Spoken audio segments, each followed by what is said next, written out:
Thanks for tuning in. Today for the CSE listed issuer update, we're speaking with Jonathan Buick. Jonathan is the president and CEO of Champion Electric Metals. This is a company that trades on the CSE under the symbol LTHM. Jonathan, thank you so much for your time today. I hope you're well. Nice to see you, Anil. Thank you for the opportunity to come and be on the podcast. Absolutely. You know, it's always a pleasure when we run into each other and to get some insight. But for our viewers, why don't we begin this conversation? I know we're here to speak about Champion Electric and its focus for the year, but why don't we get your insight into the electric market, electric metals? What's going on in this space globally and then domestically? Sure. I think that's a great place to start. Obviously, last year was a very prosperous year for lithium explorer cos. Saw a major move in the price, which reflected in the market cap of a lot of the juniors.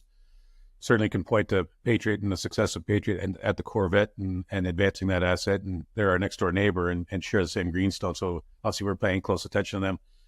Towards Q4, we saw the lithium price start to soften, and that carried into through the holidays. Typically Q1 with the Lunar New Year, you see that the Chinese have lowered their inventories and they start to restock around the Lunar New Year.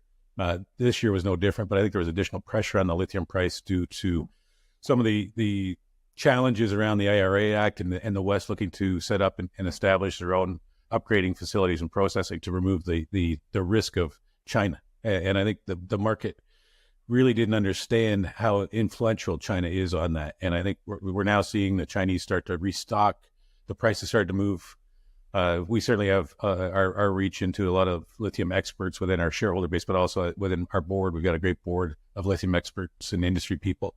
And we see the price starting to really strengthen end of Q2 into Q3 this year, which hopefully will be coinciding with our drill results from our maiden program, which we just announced. We're going to talk about all of that. But before we jump into that, Jonathan, why don't you give our viewers just a brief introduction to Champion Electric? I know that you have two properties. Your focus is both in Quebec and Idaho, but I'm going to let you kind of summarize what the vision of Champion Electric is. Sure. So in a busy end of 2022 and 2023, we did 9 acquisitions. Took us just over 2 years to complete those. We now control 530 square kilometers in the James Bay, right along the Trans-Taga Road, and have access to airport and power, as well as a base camp called Mirage, where we have 20 beds. So we're fortunate. If the infrastructure wasn't there, we wouldn't be there. We've got big ambitions. We share the same greenstone belt as 2 discoveries already, one being Patriot and Corvette, which is a top 5 global resource already.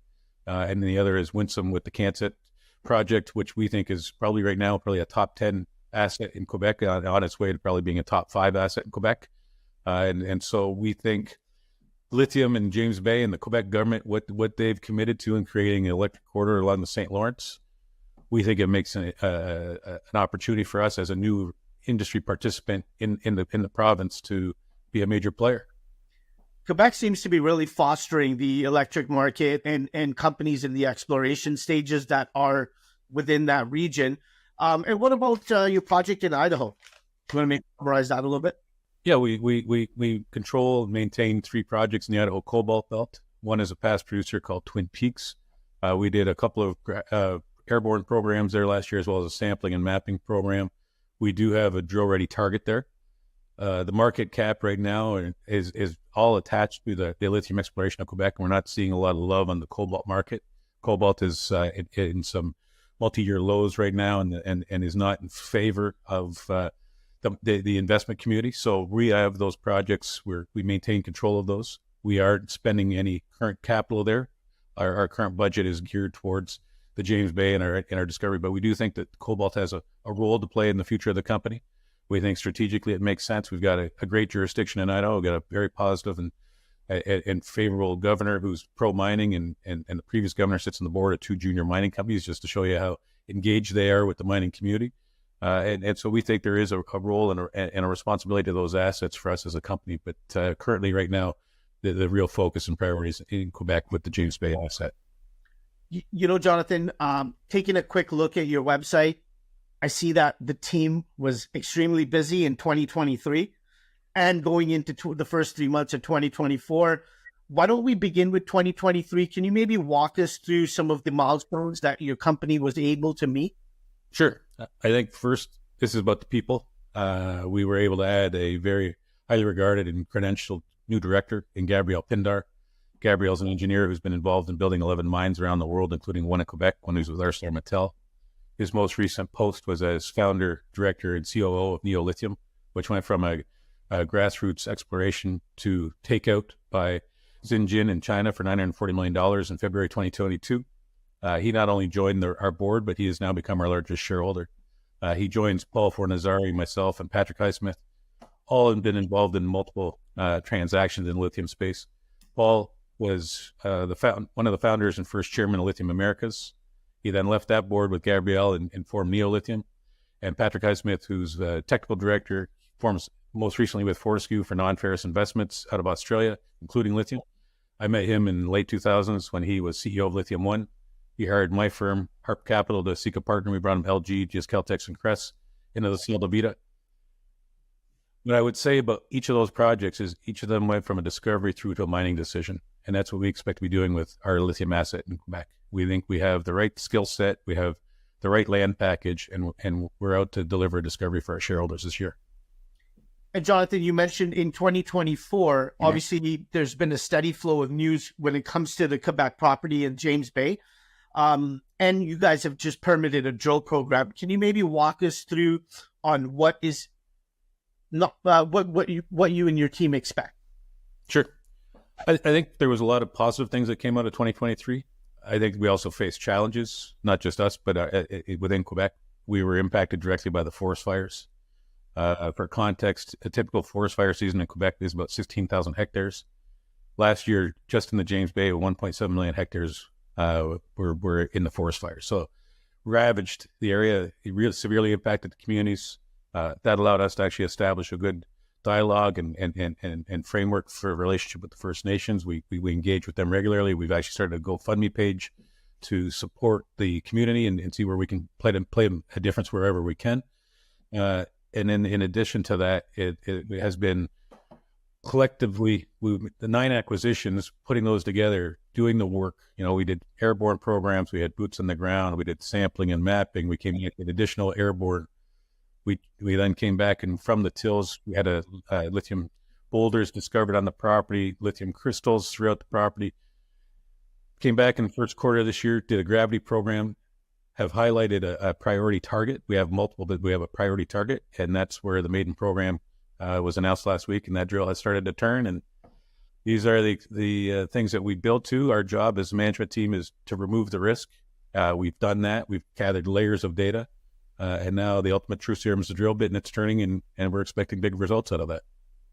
Jonathan, you mentioned this in our conversation that you guys have a great location, mining-friendly jurisdiction.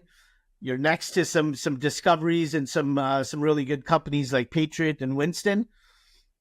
What would you say differentiates you and your team from some of your peers that are in the same space? We saw a land rush go in the James Bay over the last couple of years with a lot of companies coming in, especially out of the Australian market. A lot of ASX companies came in. It was funny, I was in London, and I was with the Deputy Minister of Mines from Quebec, and she said, we've had 237 ASX-listed companies come into the James Bay. And I said to her, I'm actually embarrassed by that we let them come in and pick up prime ground in our own provinces. And we had a little bit of discussion and my opinions were a little stronger. And obviously I'm not an elected official, so I could be more freely in my opinions. And I think we've seen a lot of companies come in and create a lot of noise, but have no ability to actually deliver on that. As a team, we've been involved in multiple discoveries, and I'm not here to besmirch those around us, but we believe that we've got the right team in place to do that again. Our goal and ambition is to go from a discovery through to a mining decision, and that takes work. We have 530 square kilometers, and we've just touched and had our first maiden field season. But now we're doing our maiden drill program. We have a lot of work still to do, and there's going to be growing pains. As an industry, we think the James Bay is going to be a major player in the next 100 years. We're in the infancy of this industry. We're probably in year 4 of a 100-year transition to the electrification of North America. there will be multiple mines built in the James Bay. We truly believe that. We've seen what's happened in Australia, and for those that haven't paid attention, you've seen Gina Reinhardt and Hancock Mining, as well as Minres, come in and take blocking positions in a number of the juniors. They want to dictate who are the players that are going to participate in WA. We don't have that big brother in Canada anymore. The last big mining house was probably Inco, and they've been taken over by Valley. So we don't have somebody that's there to look out and partner with the juniors and fund the juniors. There's a real opportunity that we see going to happen in the next 12 to 18 months for first movers. And I think we're going to see that happen. Certainly the conversations we're having from the chemical companies and the mining houses, they're trying to figure out who to partner with. And I think our credentials will allow us to be one of choice for them. So you mentioned, the Maiden Drill program. Any other milestones our viewers can look out for from you and your team in the coming months? Sure. We still have data back from the end of our fall program last year. We still have probably, I think, another 130 or 150 till samples to come to the market. We have more airborne to do. We also will be having additional field programs around the larger land package, not just the drill program itself.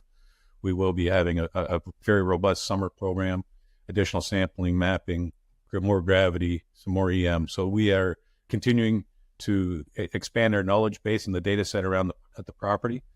Our expectation is that a land package as big as ours will have multiple discovery opportunities. So our land package is bigger than both Winsome and Patriot combined. Meaningful land package positioned right in that corridor that we think is going to be a major mining hub in the coming years. I'm looking forward to seeing what you and your team have in store when it comes to the rest of 2024.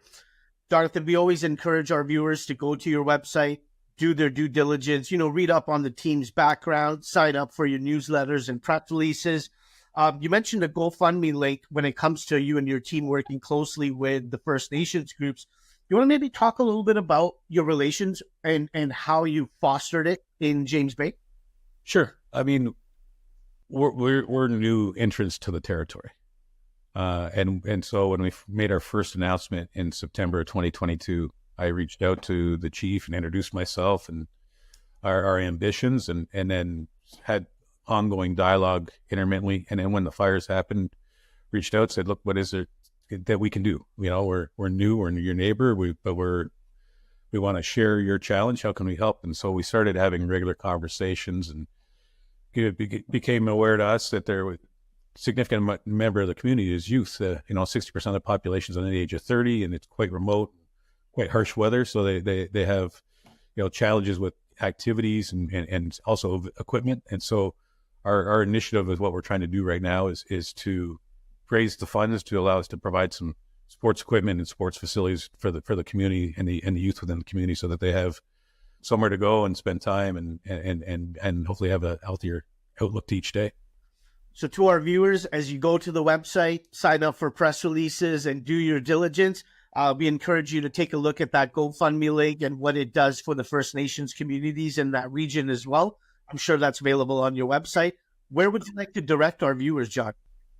I think the website itself, there is a direct link to the GoFundMe page, but certainly there is a sign up for the news releases. We will be active in terms of news flow. We do have lots of news to bring on the market. I don't think we're finished our acquisition strategy, and also some divestitures of some previous assets that are no longer priority for us. But we do think warrant people spending money on.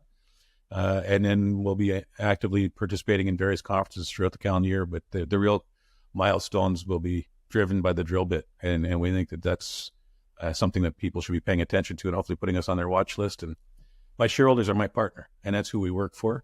And we look forward to having the chance to update our shareholders on a regular basis. So we have lots of reasons to be excited, and hopefully our shareholders feel the same way as we do. John, on that note, it's been great having you, and I look forward to hosting you on maybe towards the end of summer when you have some results from your maiden program that we can then talk to our network about. To everybody watching and listening, you've been hearing from Mr. Jonathan Buick. Jonathan is the president and CEO of Champion Electric Metals. It's LTHM on the Canadian Securities Exchange. John, thanks once again. Much appreciated. Look forward to our next conversation. Absolutely.